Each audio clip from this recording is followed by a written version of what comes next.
MCU का सबसे powerful villain है फिलहाल थैनोस को माना जाता है, क्योंकि वो अपने मिशन में कामयाब हो गया और उसका प्लान भी काफी जबरदस्त था। लेकिन थैनोस हारा टाइम की वजह से, क्योंकि वो फ्यूचर से आए एवेंजर्स को ठीक से जज नहीं कर पाया। लेकिन एमसीयू का नेक्स्ट बिग बैड है एक्चुअली टाइम का मास्टर है और उसकी सबसे बड़ी स्ट्रेंथ है टाइम ही है। कांग द कॉन्करर एमसीयू का नया बिग विलन बनने जा रहा है Ant Man and Wasp Quantumania movie से। लेकिन आखिर कांग कितना पावरफुल है और वो न्यू एवेंजर है जो कि ओल्ड एवेंजर्स से लगभग दुगनी स्ट्रेंथ के हो चुके हैं, उनको कैसे हराएगा? आखिर कौन सी ऐसी चीज है जो कांग को थैनोस के ऊपर ले जा सकती है? तो चलिए जानते हैं ये कांग द कॉन्करर है कौन सी तोप है। I am Kang. Kang the Conqueror. You are now my subjects.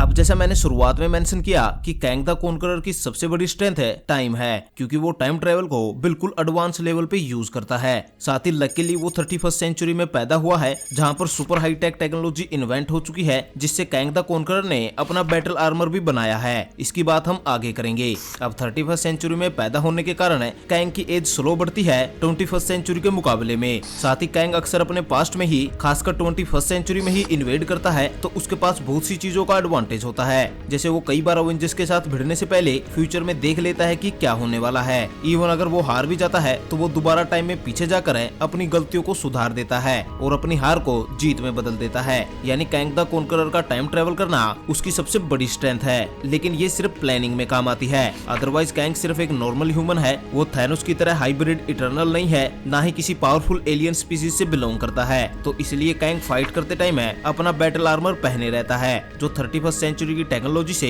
खुद कांग ने बनाया है। और आप हैरान हो जाओगे जब मैं आपको इस आर्मर के फीचर्स बताऊंगा। तो सबसे पहले तो ये आर्मर कांग को सुपर ह्यूमन स्ट्रेंथ देता है। आप इसे आयरन मैन के आर्मर से कंपेयर कर सकते हैं। बस कांग की टेक्नोलॉजी टोनी स्टार्क की टेक्नोलॉजी से ज्यादा एडवांस है और इसलिए अगर इस आर्मर पर पॉइंट ब्लैंक से न्यूक्लियर अटैक किया जाए तब भी ये आर्मर कांग को प्रोटेक्ट कर लेता है। साथ ही इस आर्मर में न्यूरोकाइनेटिक टेक्नोलॉजी भी है। इसकी मदद से कांग को कुछ भी मैन्युअली करने की जरूरत नहीं पड़ती, बस कांग को सोचना है और ये सूट अपने आप कमांड को सीधे माइंड से ले लेता है, जो कि कांग को एक अपर हैंड देता है किसी भी फाइट में। इसके अलावा ये आर्मर फोर्स फील्ड को क्रिएट कर सकता है, एनर्जी एब्जॉर्ब कर सकता है और उसे फायर भी कर सकता है, बिल्कुल ब्लैक पैंथर के सूट की तरह। और यही नहीं, ये सूट किसी भी टेक्नोलॉजी को हैक भी कर सकता है, चाहे वो कितनी भी एडवांस हो। और वैसे भी ये आर्मर 31st सेंचुरी का है, तो मॉडर्न टाइम की टेक्नोलॉजी तो इसके सामने बच्चों वाला फोन है। इसलिए एक बार कांग ने आयरन मैन का सूट भी हैक कर लिया था।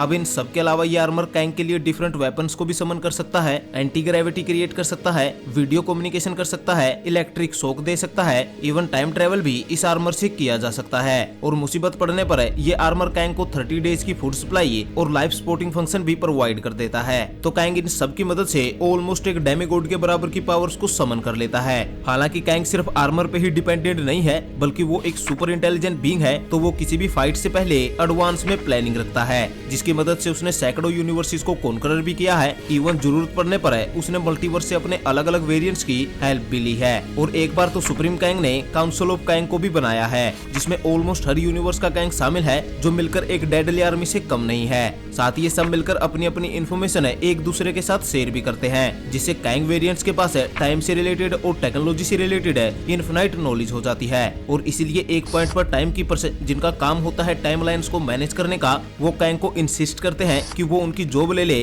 और सारे मल्टीवर्स और उनकी टाइमलाइंस को मैनेज करे, जो कांग करता भी है। जिसके बाद उसे इनमोर्टस बुलाया गया। एमसीयू में उसे ही हू रिमेन्स कहा गया है। सो ओवरऑल अगर बात करें तो कांग की स्ट्रेंथ टाइम ट्रेवल है, जिसमें वो मास्टर है और शायद ही कोई उसे टाइम के मामले में मुकाबला दे सके। इसके अलावा कांग सिर्फ एक मैन होने के बावजूद भी अपने आर्मर की मदद से फिजिकली काफी ज्यादा स्ट्रॉन्ग है, जहाँ उसने कई बार ऐसे ऐसे वेपन्स भी क्रिएट किए हैं जिनके एक शॉट से सेलेस्टियल तक मर जाते हैं। और ये सब काफी नहीं है तो कांग एक सुपर इंटेलिजेंट बीइंग है, जो अपना पूरा दिमाग बैटल प्लानिंग है और अपने आप को अपग्रेड करने में यूज करता है, जो कि कांग को सबके ऊपर है, थैनोस के भी ऊपर ले जाता है। कांग की गई तबाही को अंडू नहीं किया जा सकता, क्योंकि आप किसी भी टाइम में चले जाओ, आपको सिर्फ एक ही कांग मिलेगा, इवल कांग द कॉन्करर।